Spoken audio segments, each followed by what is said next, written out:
Hoy hablaremos sobre la hemoglobina glicosilada en el diagnóstico y en el manejo de la diabetes. Presentan Oscar Eduardo, Fernando de Jesús, Manuel Alejandro, Arisbeda Dalí y su servidor Seo Ramsés. De acuerdo con la OMS, la población mundial de diabéticos ha pasado de 30 millones en 1985 a 220 millones en 2009. Se estima que para el año 2030 sean 336 millones. La hemoglobina glicosilada desde su descubrimiento ha sido el indicador más usado para el monitoreo de pacientes diabéticos. La ADA la incorporó recientemente como el primer criterio de diagnóstico de diabetes en personas con sospecha de esta enfermedad. La ADA establece 3 rangos para la hemoglobina glicosilada, que son menor o igual a 5.6 no diabético, entre 5.7 y 6.4% prediabético y mayor o igual a 6.5% compatible con el diagnóstico de diabetes. En el artículo se hace énfasis en utilizar instrumentos y reactivos certificados por el NGSP y el DSST. De igual manera se analizan factores preanalíticos, analíticos y postanalíticos que podrían afectar la prueba. En el 2009, el Comité Internacional de Expertos, formado por representantes de la ADA, la EASD y la IDF, aprobaron la hemoglobina glicosilada como criterio de diagnóstico de la diabetes. Anteriormente, el diagnóstico de esta enfermedad se fundamentaba en el valor de la glucemia en ayunas o la prueba de intolerancia a la glucosa. Este módulo tiene como objetivo revisar el uso de la HbA1c en el contexto del diagnóstico y manejo de la diabetes.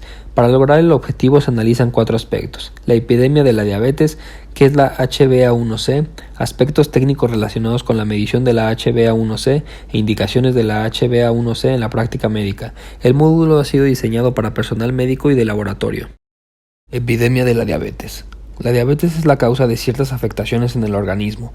La diabetes tipo 2 es responsable del 95% de todos los casos de diabetes en el mundo. 4 de cada 5 personas con diabetes viven en países en vía de desarrollo.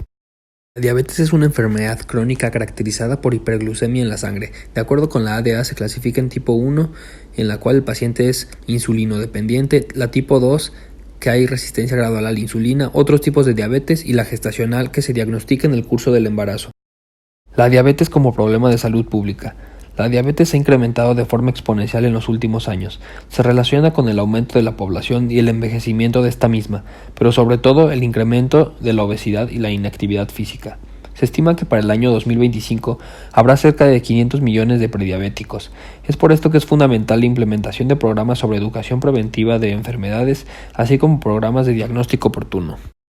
Complicaciones de la diabetes. La diabetes es una enfermedad cronodegenerativa. Es por esto que presenta manifestaciones microvasculares como retinopatía, nefropatía o neuropatía con evolución a úlceras y posibles amputaciones, y manifestaciones macrovasculares como la enfermedad coronaria, la trombosis y la hipertensión arterial. Bueno, la diabetes tipo 1, también denominada diabetes mellitus, insulino dependiente, es por falta de la secreción de la insulina, y la diabetes tipo 2 es denominada de manera similar, pero no va a ser dependiente de la insulina. Esta va a estar causada inicialmente por una menor sensibilidad de los tejidos efectores a la acción metabólica de la insulina. Es menor sensible a la insulina y suele conocerse como la resistencia a la insulina. Aquí se encuentra una infografía acerca del peligro de la diabetes y ciertas complicaciones que trae consigo esta enfermedad crónica degenerativa. Como ya comentó mi compañero Zeus, la diabetes es un síndrome caracterizado por la alteración del metabolismo. ¿De qué? De los hidratos de carbono, las grasas y las proteínas. También por la falta de secreción de la insulina y por la disminución de la sensibilidad de los tejidos a esta hormona. Para ello existen 2 tipos de diabetes mellitus, la diabetes tipo 1 y la diabetes tipo 2. ¿Qué es lo que diferencia a cada una de ellas? Bueno, en cuestión a la diabetes tipo 2, que la resistencia a los factores metabólicos por parte de la insulina, de hecho es muchísimo mayor frecuente que la diabetes tipo 1, ya que representa un 90% en casi de todos los casos de diabetes mellitus. Vamos a ver o voy a explicar unas causas acerca de la resistencia a la insulina, algunos factores que presenta la diabetes tipo 2. Uno de ellos es la obesidad y sobrepeso principalmente, sobre todo en exceso de adiposidad visceral. Tenemos también el exceso de hormona del crecimiento, exceso de glucocorticoides, lipodistrofia. Esta es adquirida o genética, está asociada a la acumulación de lípidos en el hígado. Y otro de los factores, hemocromatosis, que se refiere a una enfermedad hereditaria, en la cual va a producir un acúmulo de hierro en los tejidos. Bueno, ahora vamos a enfatizar un poco del contexto que dijo mi compañero Zeus en cuestión a la diabetes tipo 1. Sabemos que la insulina es una proteína pequeña compuesta por dos cadenas de aminoácidos unidas entre sí por enlaces disulfuro. ¿Qué factores hacen ya sea que aumente o disminuya la secreción de insulina? Pues bueno, un aumento de la secreción de insulina es por el aumento de la glucemia, aumentos de ácidos grasos libres en la sangre, un aumento de aminoácidos en la sangre, por hormonas gastrointestinales, el glucagón, hormona de crecimiento y cortisol, y la resistencia a la insulina, en este caso la obesidad. Y la disminución de la secreción de insulina es por una disminución de glucemia, un ayuno y la somatostatina. Ahora bien, vamos a ver lo que es la hemoglobina glicada. Antes de explicarla, vamos a definir qué es la hemoglobina. La hemoglobina es una proteína globular que está presente en altas concentraciones de glóbulos rojos y se encarga del transporte de oxígeno hacia los tejidos periféricos. La proteína hemoglobina va a contener una estructura cuaternaria. ¿A qué se refiere esto? A que va a estar constituida por 4 cadenas polipeptídicas, cadenas alfa, beta, gamma y delta. La forma más común de la hemoglobina en el ser humano adulto es la hemoglobina A. Es una combinación de 2 cadenas alfa y 2 cadenas beta. Debido a que cada cadena de hemoglobina tiene un grupo protésico hemo que contiene un átomo de hierro, vamos a encontrar 4 átomos de hierro en cada molécula de hemoglobina. Cada uno de ellos se une mediante enlaces débiles a una molécula de oxígeno, lo que supone un total de 4 moléculas de oxígeno que puedan transportar cada molécula de hemoglobina. Una de las características más importantes de la hemoglobina es su capacidad para combinarse mediante enlaces débiles y reversibles con el oxígeno. Otra de las características es que va a contener un tetapirrol cíclico que les proporciona el color rojo a los hematíes. En cuestión a la constitución de la hemoglobina, la HbA constituye el 97% de la hemoglobina del adulto. A través de los mecanismos de glicación por parte de la HbA se convierte a HbA1 y dependiendo del azúcar que se incorpora en sus diferentes formas, como por ejemplo ahí se encuentra la tabla de tipos de hemoglobinas glicadas, su producto final y su reacción. Y dentro de la vida media de que son 120 días antes de ser destruidos los eritrocitos, la hemoglobina liberada de las células es ingerida por las células monocitomacróficas. Ahí se libera hierro y se almacena sobre todo en la reserva de la ferritina para usarla cuando sea necesario para la formación de hemoglobina nueva. Encuentro una imagen de la hemoglobina glicada HbA1 que va a corresponder al fruto de la glicación no enzimática y aquí de una hemoglobina. Uno dentro de los puntos importantes es que está unido a un átomos de hierro. El hierro va a corresponder a un 65% en forma de la hemoglobina. Dentro del transporte y almacén del hierro es que el hierro se absorbe en el intestino delgado y se combina inmediatamente en el plasma sanguíneo con una beta globulina, la protransferrina para formar transferrina que después se transforma al plasma. Y la absorción intestinal del hierro es muy lenta, con una intensidad máxima de unos miligramos diarios. Esto significa que incluso con una gran cantidad de hierro en los alimentos solo se absorbe en proporciones pequeñas. En un término genérico, la hemoglobina glicada o también llamada glicohemoglobina, que se refiere a un grupo de sustancias que se forman a partir de reacciones bioquímicas entre la hemoglobina A, como comenté anteriormente, y algunos azúcares presentes en la circulación sanguínea. En condiciones normales, el eritrocito vive en la circulación con un promedio de 120 días. El contacto permanente del eritrocito con otras sustancias, en particular con azúcares como la glucosa, hace que ésta las incorpore a su estructura molecular proporcionalmente con la concentración de estas sustancias al torrente sanguíneo durante el lapso de vida de la célula. La glicación de otras proteínas, dicho su nombre, proteínas del organismo. La albúmina glicada, su glicación es en el torrente sanguíneo y una de las principales características es que refleja el estado de glucosa de las 2 a 3 semanas previas. Y la fructosamina, que es el resultado de la interacción de glucosa sanguínea con lisina presente en la albúmina u otras proteínas plasmáticas. Una de las características principales es que solo refleja el estado de la glucemia de las 2 a 3 semanas. ¿Cómo la hemoglobina glicada se relaciona con la diabetes? Un proceso lento no enzimático de los 120 días de la vida media del eritrocito hasta su muerte, reflejando la glucemia media del individuo entre los 3 a 4 meses previos a la toma de la muestra. Estudios recientes muestran que el 50% corresponde en el mes previo a la toma de la muestra, el 25% en el mes previo a esto y el 25% restante en los meses previos 3 y 4. Descubrimiento. Comenzamos en 1955 cuando Kunkel y Wallenius informaron la separación mediante el uso de electroforesis de varias fracciones menores de la hemoglobina humana. Después, en 1962, Weisman y Dose informaron el aumento de la hemoglobina con pacientes diabéticos en el cual tomaban tolbutamida, un fármaco que secreta insulina. En 1968, Bockchin y Galop lo caracterizaron como una glucoproteína. Y al término, en 1971, sugirieron por primera vez la relación de las hemoglobinas rápidas, el promedio de la concentración de la glucosa y las complicaciones a largo plazo de la diabetes. El estudio de la hemoglobina glicada HbA1c se descubrió en los años 70. Tiene una gran importancia, en la DCCT, que es Diabetes Control and Completion Trial, que es referente a la tipo 1, y el UKPDS, United Kingdom Progressive Diabetes Study. Este fue relacionado a la diabetes tipo 2. Cada uno se refiere ambos a la hemoglobina glicada y ambos manejan los dos parámetros, pero uno se descubrió con el DDCT y el otro fue con el UKPDS. Cabe resaltar que en este laboratorio se llevó la investigación hasta 1982. En los últimos años y principalmente en la última década del 2002 al 2010 y del 2010 hasta actual, la American Diabetes Association, AWADA,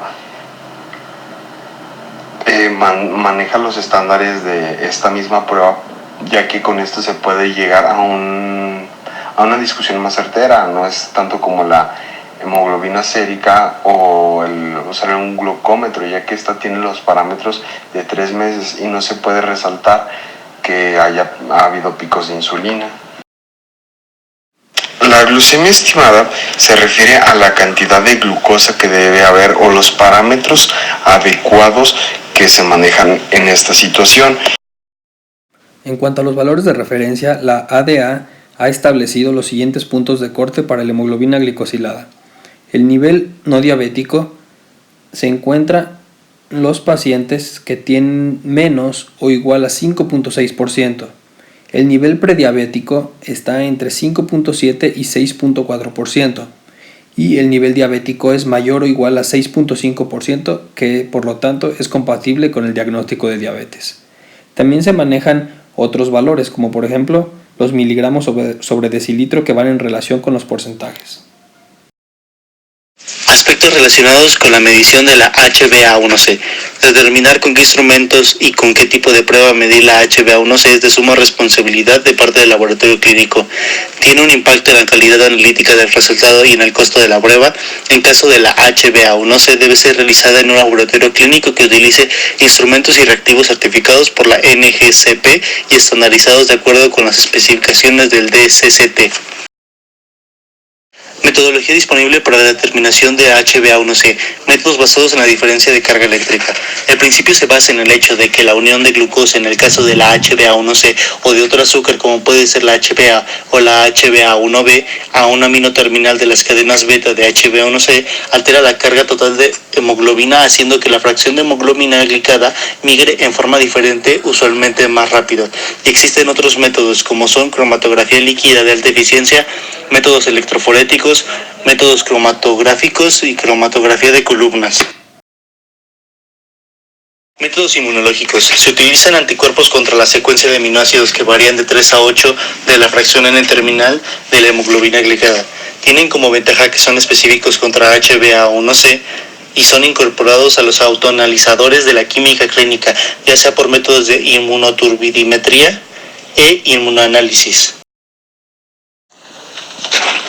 Factores preanalíticos corresponden a los aspectos relacionados con la secuencia de acontecimientos que tienen lugar antes de que la muestra sea sometida al proceso de análisis. Se considera como la fase más crítica de una prueba, ya que es en ella en donde más errores se generan, los costos de no calidad se generan y la medición de HbA1c no es la excepción. Factores analíticos son los aspectos relacionados con la secuencia de acontecimientos que tienen lugar en el proceso de la prueba. En este caso de la medición del HbA1c, los factores analíticos están relacionados con la instrumentación y los reactivos utilizados y los controles internos y externos de calidad. Factores posanalíticos son los aspectos relacionados con la interpretación de la prueba y la aplicación de los resultados al paciente. Se incluyen pasos como la transcripción de errores, los reportes incompletos y la interpretación inapropiada de los resultados. El laboratorio en el diagnóstico de la diabetes. Supongamos que una persona va al hospital y tiene síntomas típicos de la diabetes, pues como ya sabemos, estos son la polinuria, polidipsia y pérdida de peso. En este caso le hacemos un análisis y nos sale una glucemia mayor o igual a 200 miligramos por decilitro. Si esto sale una sola vez, consideraríamos un diagnóstico de diabetes. Recordamos que la glucemia siempre se ve en sangre venosa, en la vena cefálica, pues como ya lo hemos practicado en el laboratorio, se encuentra en la flexión del codo, se podría decir. Otra situación que nos podríamos encontrar es que hagamos un análisis de sangre en una revisión con un control normal y que nos salga que tiene una glucemia en ayunas mayor a 126 miligramos por decilitro. Si esta prueba tendríamos que repetirla 2 veces y nos sale igual o mayor, podríamos considerar un diagnóstico de diabetes. Otra situación sería sobre la carga de glucosa. En esta se le da a la persona 75 gramos de glucosa en ayunas y a las 2 horas se observa cómo está la sangre venosa y la glucemia. Si sale mayor o igual a 200 miligramos por decilitro, en 2 ocasiones, o sea, repitiendo la prueba, podríamos considerar un diagnóstico de diabetes.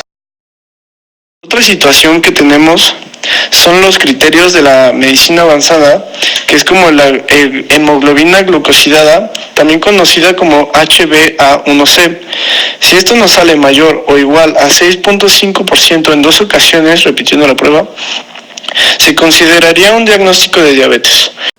Hay que recordar que esta prueba de HbA1c no se puede realizar a personas con problemas de anemia y a personas con hemoglobinopatías. Claramente, la humanidad enfrenta un problema de diabetes. La medición HbA1c es el eje central del control de los pacientes con diabetes debido a que con base a estos valores se han establecido las metas para el control y el tratamiento de los pacientes con esta enfermedad. El control de las complicaciones a mediano y largo plazo, gracias a la prueba que, como ya mencionamos, fue implementada en el año 2010 y ahora es el primer criterio de diagnóstico de diabetes en la población sana. La comunidad médica debe familiarizarse con el manejo de la prueba, al igual que los laboratorios clínicos. Deben hacer cambios para alcanzar un nivel de calidad superior, ya que esta prueba reduciría la mortalidad en niveles muy altos.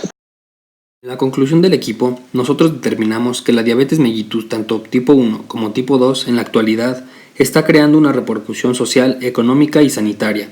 Tiene carácter progresivo y se asocia a un alto riesgo de provocar daño vascular. También en el artículo hablamos sobre la hemoglobina glicada. ¿Qué es? Es un examen que mide la cantidad de hemoglobina que se glucosila en la sangre y que brinda un buen estimado de control glucémico durante los últimos 3 meses en personas tanto prediabéticas como diabéticas, por lo que habitualmente se utiliza en el monitoreo de esta enfermedad. Esta herramienta sirve para profundizar a realizar el diagnóstico en personas que puedan padecer la enfermedad. Con esto, tratar de mejorar y aumentar su calidad de vida. También hay ciertos factores que intervienen en la interpretación de los resultados. Uno es la técnica utilizada, otra es la edad del paciente y por último la variación biológica entre los individuos. Es importante resaltar el identificar personas con valores anormales en la HbA1c con riesgo a padecer la enfermedad. Esto con el fin de poder tratar a los pacientes de forma adecuada, con un régimen alimenticio saludable, llevar su control de glucosa periódicamente y sobre todo evitar el sedentarismo o la inactividad física, ya que esto propicia la enfermedad.